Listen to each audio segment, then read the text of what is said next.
Prabowo bakal dijebak, bahkan sama menterinya sendiri, sama orang-orang pintar di Republik ini, profesor, S3, guru besar, LSM, semua bakal menggiring Prabowo untuk naikin harga BBM. Begitu naikin harga BBM akan tercipta celah ya, buat terjadi demo besar. Nah, di situ bisa terjadi pergantian rejim. Kalau teman-teman tahu, di belakang layar, itu orang-orang udah pada bagi-bagi kursi, bro. Kalau Prabowo jatuh, si ini jadi menteri, si ini jadi direktur BUMN ini, si ini jadi dapat ini, jadi udah dikapling-kapling nih. Dan kalau lu lihat, polanya yang sama juga sama sih. Pas Soeharto jatuh, kan LSM banyak yang demo-demo tuh. Yang paling banyak berkoar-koar tuh soal bank sentral lah, soal fiskal lah, soal moneter lah. Si cewek itu yang pakai kacamata agen CIA dapat kursi, naik jadi menteri. Yang paling besar banyak aktivis anti korupsi segala macam. Ya ujung-ujungnya ya memang nggak semuanya cari duit lah, bergabung ke kubunya George Soros. Tapi ada juga yang join gara-gara bakal dapat kursi jabatan. Nah, kalau nanti rejim jatuh guys, lu udah tau lah yang bakal jadi presiden siapa ya, itu nggak usah dibahas. Kalau makin banyak yang ketahuan, makin banyak perusahaan-perusahaan yang selama ini memperkaya Singapura, dan sekarang barangnya harus diekspor satu pintu melalui Badan Khusus Ekspor Indonesia ini, ujung-ujungnya apa? Yang ketakutan. Bener, negara Singapura sendiri.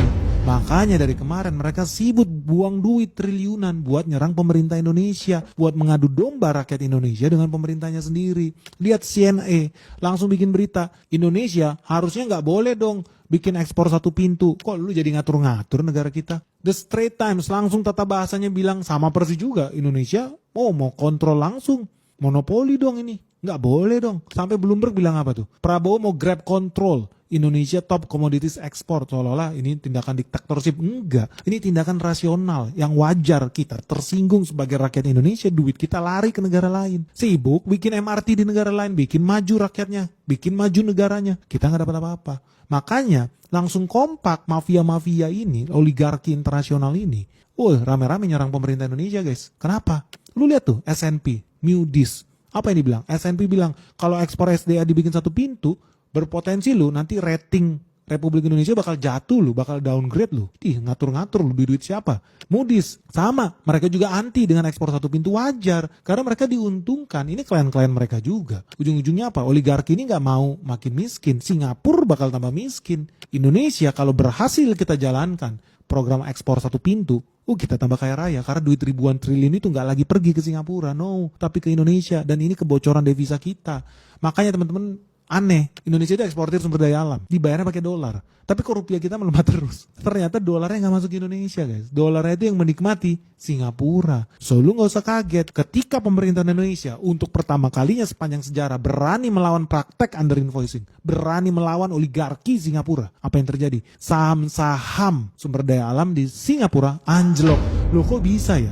Kebijakannya di Indonesia. Kok yang jatuh malah saham-saham sumber daya alam yang ada di Singapura? Apa contohnya? Lihat, First Resources langsung turun 28% guys. Saham Golden Agri turun 18%. MP Evans Group turun 24,2%. AE Plantation turun 21%. This is a fact guys. Ternyata kebijakan Indonesia berhasil membuat bursa di negara lain kolaps. Saham-sahamnya anjlok. Dan lu harus curiga. Loh, apa urusannya? Gue kira ini kebijakan jelek. Harusnya kan kita melawan, kata anjing-anjing peliharaan George Soros tentunya. Tapi kalau lu punya otak sedikit ya, lu buka tuh laporan keuangan First Resources Limited. Di situ lu bisa lihat pendapatan dia dari Singapura berapa sih? Cuma 447 juta dolar. Tapi dari Indonesia 1,1 miliar dolar guys. Artinya 66% penghasilan First Resources dari Indonesia. Gila perusahaan Singapura, 66% penghasilannya dari Indonesia. Bumi Indonesia, tanah Indonesia. Tapi yang menikmati siapa? Singapura. Lu pikir gak sih? Hati-hati lu makanya diadu domba lu buat nyerang pemerintah lu sendiri lu. Kenapa? Karena oligarki Singapura udah kebakaran jenggok. MP Evans, lu lihat penghasilan dia. Tahun 2025, 99% dari kebun mereka yang di Indonesia. Gila gak 99%? Golden Agri, lu lihat Golden Agri. Produk mereka apa? Ada palm oil, ada oleochemical. Ternyata revenue dia 20% dari Indonesia. AE Plantation tahun 2024 penghasilan dia 99% dari Indonesia, bukan dari Malaysia loh. No, tapi dari Indonesia. Jadi dari sini lu bisa tahu kita itu on the right track sebetulnya. Kenapa? Karena mereka gonjang-ganjing di situ, kebakaran. Ini fakta. Lu bisa cek bursa efek mereka, kebakaran. Saham-saham ini anjlok. Kenapa? Karena untuk pertama kalinya Singapura kaget. Kok biasanya presiden Indonesia itu bisa dikangkangin sama Singapura? Kok yang ini nggak bisa ya? Kok si Prabowo punya nyali ya bertarung sama oligarki internasional ya? Bertarung sama negara Singapura ya? Kebakaran mereka guys. Jadi menurut lu gimana nih? Ternyata betul faktanya Indonesia rugi ribuan triliun. Indonesia berpuluh-puluh tahun dikadalin. Indonesia tidak dapat devisa, devisanya bocor ke Singapura. Tapi kok diem aja ya? Nah sekarang ketika Indonesia punya presiden yang berani nih ngelawan itu semua, kok narasinya malah jadi aneh? Kita harusnya menolak, melawan badan ekspor satu pintu. Kok gitu ya? Padahal sudah terbukti loh. Sudah terbukti berpuluh-puluh tahun negara kita dirugikan ribuan triliun. Giliran kita mau perbaiki kok malah dilawan ya?